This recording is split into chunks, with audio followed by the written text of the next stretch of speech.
itu diambil dari pendapatnya Murad Sukri. Coba lihat itu di asibam.net, hilang. Nah, ini Google ini Asibam, lihat persis banget diambil. Maka hendaklah keturunan Alawi setelah penjelasan ini menyebutkan siapa dari para tokoh ulama yang sejaman dengan Muhammad Al-Mirbad dan nenek moyangnya yang menyebutkan silsilah mereka, dan secara jelas menyatakan bahwa mereka adalah syarif keturunan Husainiyah. Yang dimaksud dengan para ulama di sini adalah mereka yang hidup sejaman dengan nasab tersebut sejak awal, seperti ulama abad ke-6, 7, ke-8, bla bla bla bla. Harus ada teks dari para ulama abad demi abad, generasi demi generasi. Nah, itulah yang menjadi sumber perpecahan kita hari ini. Ya ini cuman dari internet, kopas internet, pecah kita langsung. Dahsyatnya itu informasi yang diambil, kita nggak tahu hoak apa enggak, kredibel atau enggak gitu kan. Tapi diambil akhirnya ya seperti ini. Bagaimana itu Murad Sukri itu? Murad Sukri menurut Ahmad bin Abu Bakar At-Turbani, saya belum jelasin yang depan itu gambar tadi ya.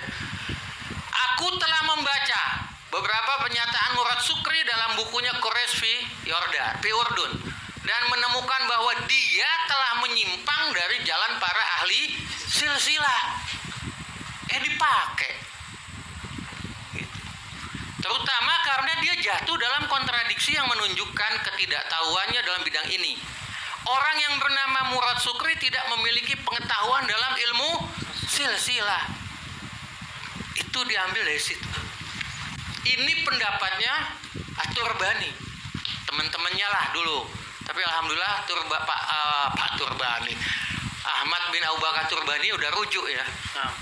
Tarja itu ya. Oke, nanti ada itunya. Oke.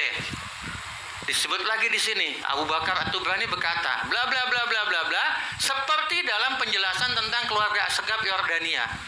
Bla, hal ini menunjukkan kontradiksi dalam metodenya dan kurangnya pengetahuan tentang jalan dan metode para ahli silsilah. Berarti dia menerima lah silsilahnya keluarga Asgab di Yordania, At-Turbani, makanya dia rujuk, gitu kan.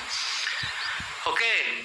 Adopsinya itu dari kalangan, saya kalau mau bilang kalangan W tidak mau, nanti kita perpecahan lagi, jangan. Jadi kita W, jangan Wafi. Jadi kita anggap ya orang-orang yang nyeleneh tadi itu kan, Murad Sukri itu. Nah sekarang adopsi mana lagi? Oknum ya, oknum W gitu, oknum dari aliran W lah. Gitu. Nah sekarang selain aliran W tadi, oknum aliran W tadi, dari mana lagi adopsi pemikirannya? Diambil dari Yahudi punya, si Ignaz Goldziher nih. Ignaz Goldziher bilang bahwa kekacauan dan inkonsistensi teks Al-Quran, perbedaan pola bacaan tidak ditemukan dalam kitab-kitab terdahulu yang ia teliti. Sehingga dengan hasil analisanya, dia skeptis terhadap orisinalitas Al-Quran. Itu kan satu lagi Joseph Skat ini ya, menolak validitas hadis Imam Bukhari karena hadis tersebut tidak ditemukan dalam kitab hadis yang lebih tua. Ini kan persis tuh kan, persis pemikirannya. Nggak ada kitab yang lebih tua dari Sajarah Mubarakah, yang nggak bisa, udah persis itu.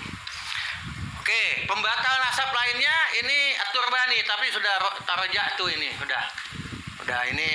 Assalamualaikum, sampai ini antum yang korespondensi ya. Bagaimana? Oke, ini Balawi min Usra Al-Hasimiyah, sahih nggak nasabnya?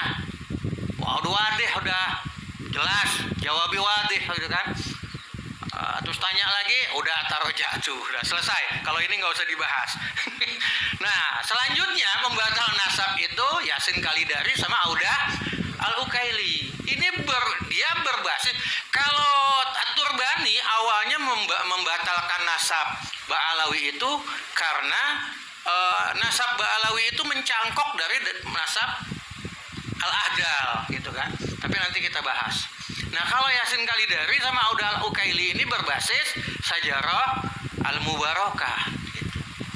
Nah, ini udah dibahas. Sekarang ketidakkonsistenannya bagaimana? Ini contoh. Di sini ada, ini pakai hasar kan, jumlah ismiyah. Lihat, ini ada At-Tahzib. At-Tahzib mengatakan